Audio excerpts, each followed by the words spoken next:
and welcome to Amrita by the Book. My name is Amrita. This is my booktube, and today I would like to talk about one of my all-time favorite fantasy series, The Wheel of Time by Robert Jordan and Brandon Sanderson, and why I think parts of it are a complete mess. Now, to give credit where it's due, this video has been sparked by a video that Jeremy Fee made over on his channel, where he read the first two books in the Wheel of Time series and he didn't really have a great time with it, and he had a lot of thoughts about it, and so he made this video, and I'm going to link down to that below, and I highly recommend that you check that out. But to be absolutely clear, this is not me putting Jeremy on blast, as the kids say, because A, I'm not 12, B, Jeremy is allowed to like or despise the books that he reads, because taste is subjective. And you know, I've definitely read a lot of books that are beloved by people here on booktube, off booktube, and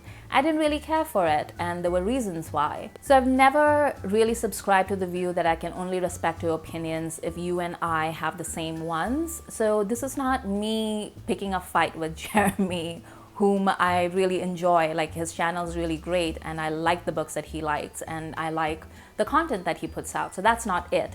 But the reason why I decided to make this reaction video, I guess, is what this is because he brings up a number of issues that I think a lot of newbies to the world of the Wheel of Time bring up all the time. And I think it's just going to snowball from here on out, because when the series comes out, hopefully, fingers crossed, it's going to be really good and people are going to watch it and fall in love with it and fall in love with this world, and that's going to lead to them reading the series and discovering it. And a lot of those people are going to be adults, and that's important, as I will explain in a moment. And I think a lot of them will have the same experience and reactions to the series as Jeremy did. And YouTube being what it is and social media being what it is, I think a lot of those people are going to be insufferable when that happens.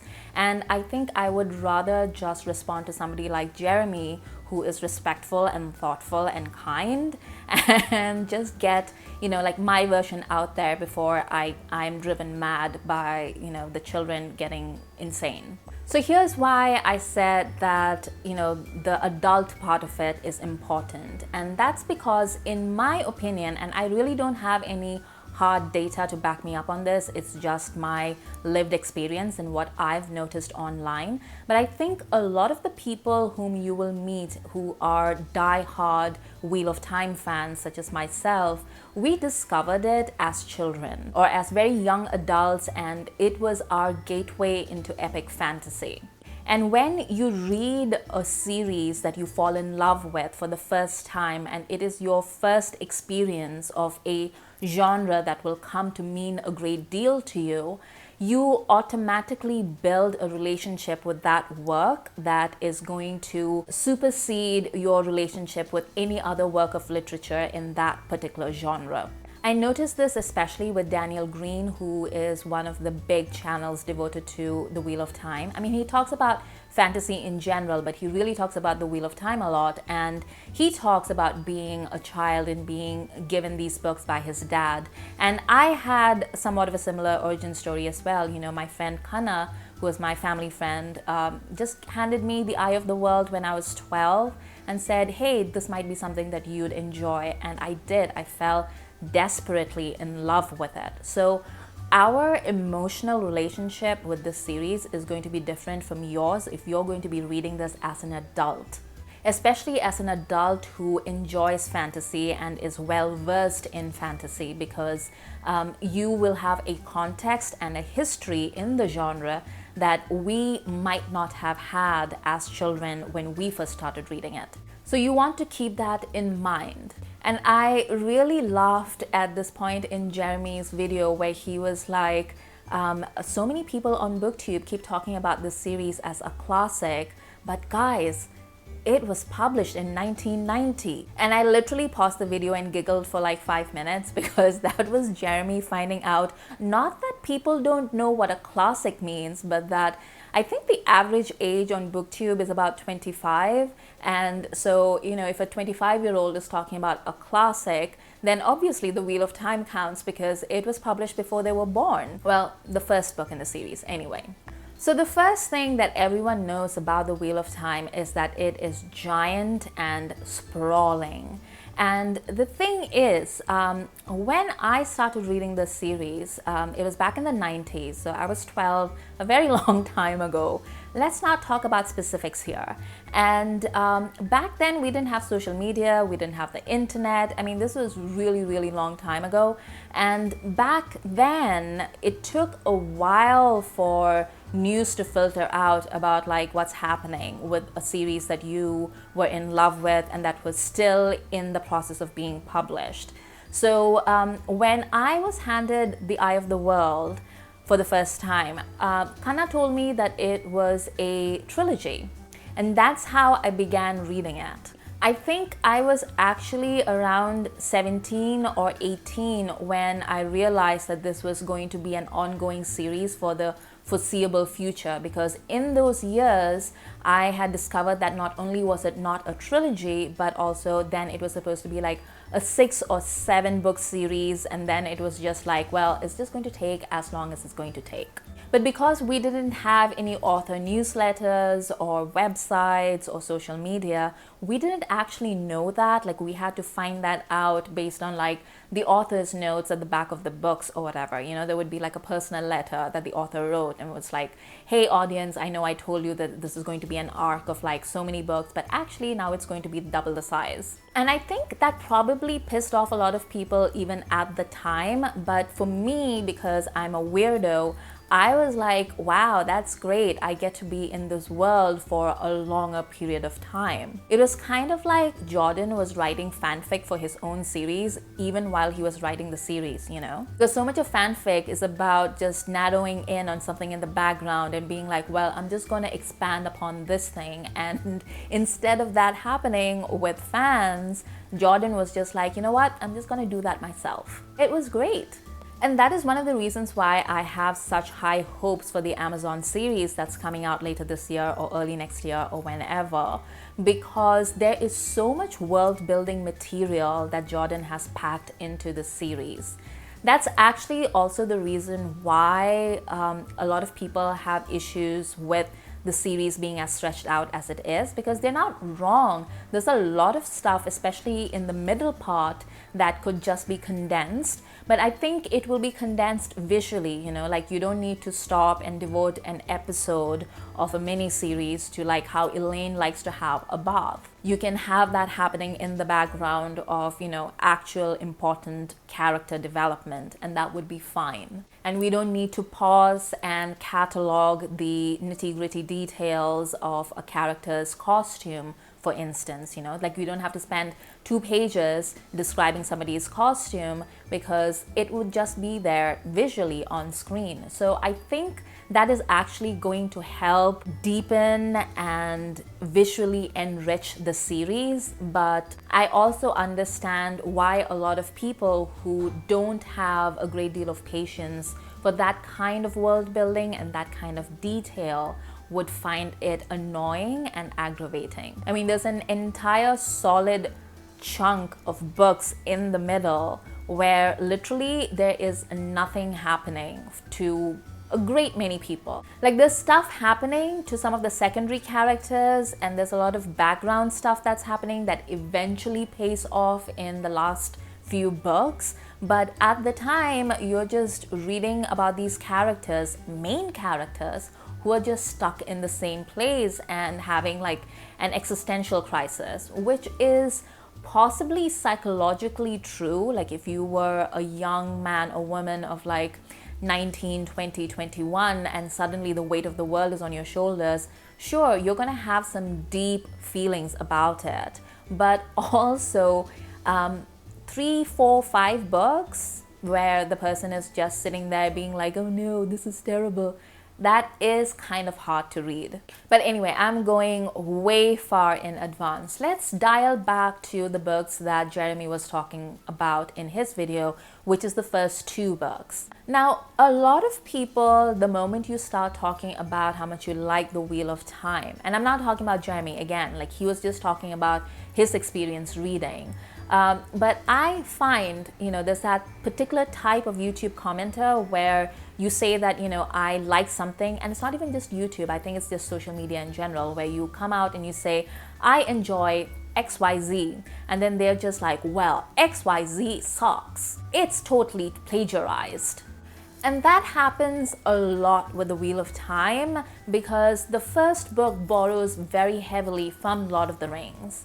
And that is by design, like Jordan has talked about it. And as Jeremy says, that is not an entirely bad thing. Like when Tolkien wrote Lord of the Rings, he was very consciously creating a mythos for England because he felt like that was a gap in, England's cultural history. Like the best that they could do was the King Arthur legend, and he wanted something that was epic because he saw that a great deal with other cultures, and he was like, well, why doesn't England have one? And so he created one with like dwarves and elves and dragons, and it was awesome. And you know what?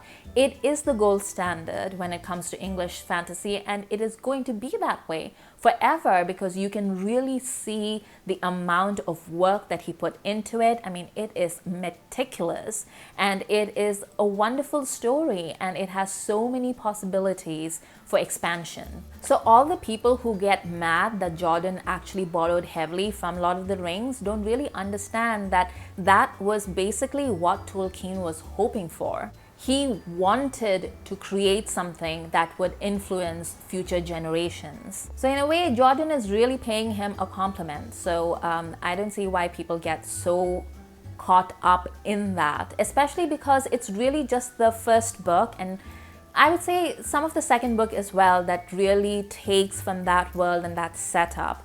And also the Dune part that Jeremy mentioned, that is true. Actually, Jordan, like a lot of writers, like fantasy authors of his generation, in my opinion, like they do like to take things from previous work. And by take, I don't mean plagiarize, I mean just draw inspiration from. And yes, Jordan is pretty heavy-handed in those early books. And if that's something that bothers you, then that is something that bothers you, like that is not something that I can explain away or that I can give you a context on. That is literally the kind of writer that he was. Again, like I said, that doesn't really bother me because I read him when I was very young and I didn't have a context for it. So when I read Dune later on, or when I read The Lord of the Rings later on, I could see where Jordan had taken these inspirations from, and I could be like, okay, I see the line. But because I'd read The Wheel of Time before, I'd read all of these other books, it wasn't that problematic for me, but your mileage may very well vary. I also think that some of the reasons why people have issues with the books has to do with the parts that haven't aged that well. There's like gender politics, there's sexual politics in there where you're just like, why is it the way that it is here? And I think that has to do with the fact that Jordan was trying very consciously to do something that was different, and sometimes it worked, sometimes it didn't. Sometimes it worked for that specific time in our cultural history, but in retrospect, you're just like, why is that? So for example, and this is just one thing, it's just the tip of the iceberg, but there is a complete lack of LGBTQ representation, even though Jordan does hint at women characters having pillow friends. Then Sanderson comes in later on and just completely negates it. And I honestly don't understand what that was about or why there are no gay men in this series. But also, this series was being published at the height of the AIDS crisis in the United States. So I don't know, maybe that had an influence on his decisions on whether he wanted to include LGBTQ characters or how he would like to represent them.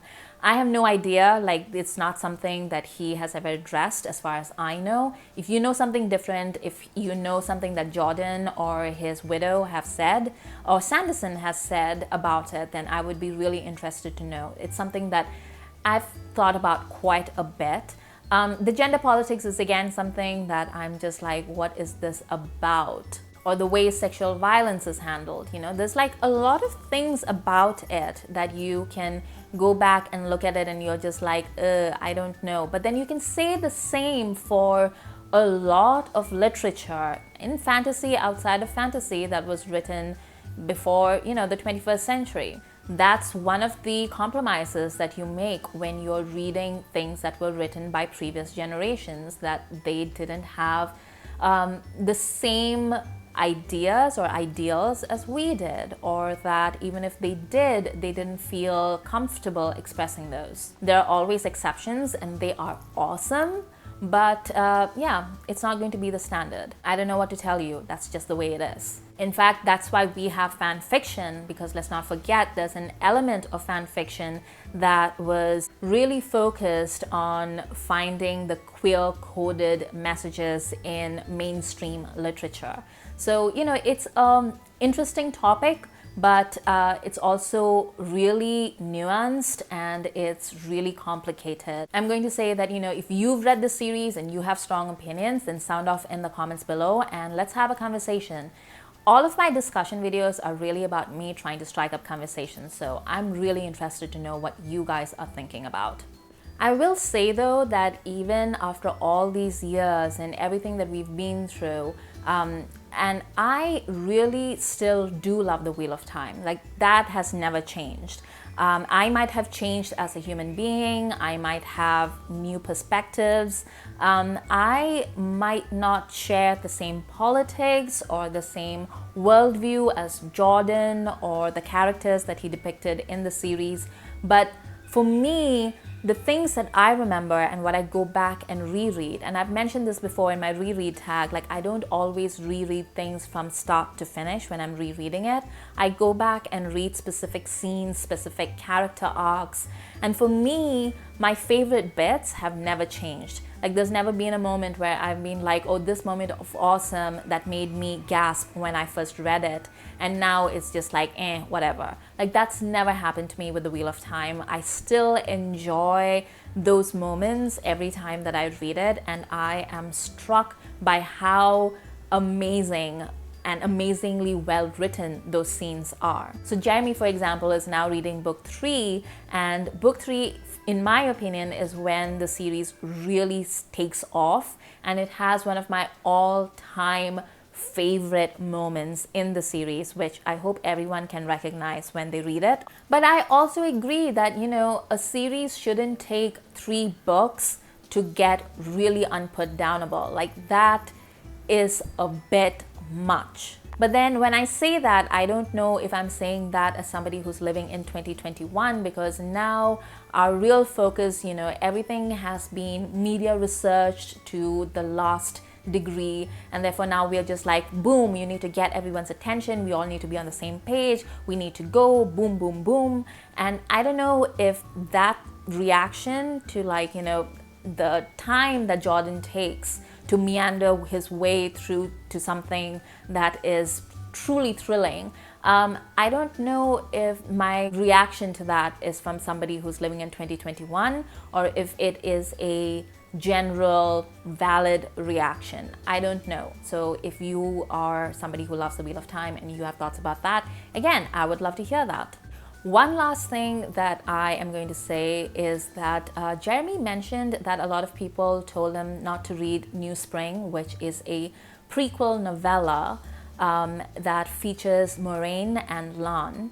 And he says that a lot of people told him that he shouldn't read it until, you know, he's read the entire series, or maybe he should read it in publication order because it was published after, I think, book 10 or something, like really late in the game. And I'm going to say that I disagree. I think The New Spring is a really great introduction to the series as a whole and the world in which it is set. I think the reason why a lot of people tell you not to read it in the beginning as a prequel, which it is intended to be, is because they think that you won't understand just how amazing these two characters are and exactly what is happening in that scene.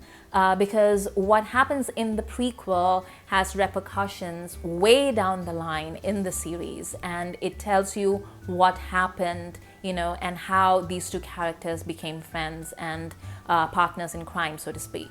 And I think they think that you won't fully appreciate just how awesome it is to read that, which you would if you read it in publication order or if you read it at the end of the series.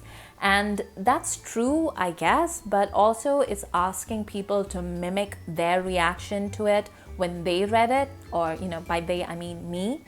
Like, I read it in publication order, so for me the reaction that I had was informed by my fandom up until then, and having read all the books mostly in real time because I was still living in India at the time. So it took a while for the books to come through, and they wouldn't necessarily come in order. So, I read books 1 to 3, and then I couldn't find book 4 for a long time. So I actually went ahead and read book 5 and 6. So I knew what happened in book 4, but I didn't read book 4 until after book 6. It was weird, but that was honestly the only way that we could make things work at the time, because we didn't have systems of distribution the way that we do today. There's no instant ebook availability. So, you did the best that you could. So I don't really agree with people who are like, you can't read the prequel until you've read the entire series, or you should read it in publication order. You can read it whenever you want, really. You might appreciate it more as the series continues, but it's fine. So that was my big rant about the Wheel of Time. I want to thank Jeremy Fee for being a good sport, because I've been pulling his leg in his comments about his video, and in actually a couple of videos now. So thanks, Jeremy. Thanks for putting up with me. Please don't forget to watch his video as well, because I think he gives a very good introduction to the series as a newbie in 2021 and what to expect. And I believe he's going to stick with the series, which good for him. And he's now reading book 3 and maybe book 4. Those two are 2 of my favorite books ever. And I'm interested to see how his perspectives might change or not change, or how he feels about the series after he's read, more of the books.